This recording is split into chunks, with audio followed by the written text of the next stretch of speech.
Salam, hər vaxtınız xeyirli olsun. Mən Adgüzəl Lakşin, insan psixologiyası metodisti. Bugünkü mövzumuz ondan ibarət olacaq ki, niyə bəzi əksər münasibətlər bir müddət, 3 ay, 5 ay getdikdən sonra əvvəlki sürəti ilə getmir və zəifləyir. Ya iki tərəfi, ya da bir tərəfi digər tərəfdən soymasına gətirib çıxarır.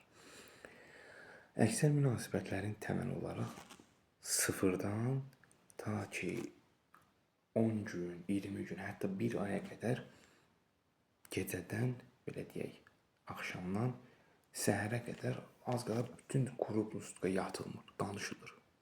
Daha edilməyən söhbət yoxdur. Və nəticədə iki tərəfində bir-birinə maraq itir zamanla. Çalışın, əksər münasibətlər qurulan zaman təməl olaraq heç zaman bütöv münasibətlərdən söhbət gedir. Axıra qədər hər şeyi açıb deməyin. Nəticədə itirəcəksiniz. Çünki maraqsızlaşma yaranır. Və bu da soyudur.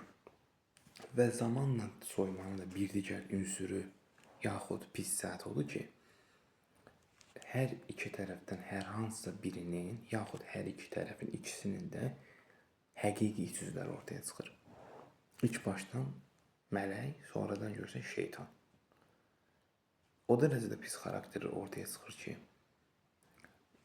çox pul hərisliyi, düşüncəsiz danışıqlar, metaforizmi, yönsüz triplər kimi senzuralar meydana gəlir. Və nəticədə ilk başdan əvvəl olaraq bu xarakterlər olsaydı, bəlkə də bu qədər zaman bu bədbəxtin balası yuxusuz qalmazdı. Və ən əsas qlobal məsələ odur ki, əksər insanlar özləri kimi davranmırlar. Daim olaraq ya daha yaxşı, daha super, sən pissənsə, pis xislətlisənsə, oğlansansa yaxud qıza yazıq, qızsansa oğlana yazıq. Ya bu köpək oğlu yaxud köpək qızı, qeyri-etik olan budur. Bu bilsin də sənin içivi. Bu səhərə qədər niyə gecədən otursun, söhbət eləsin ki. Və əslində bunların hamısının təməl olaraq yaranmasının yaxud yaranmamasına addım gətirən bir növ məsələ odur ki, qorxaqsan sən. Kimi ifadə. Çünki iç üzünü vaxtında deyə bilmirsən, cəsarətsizsən.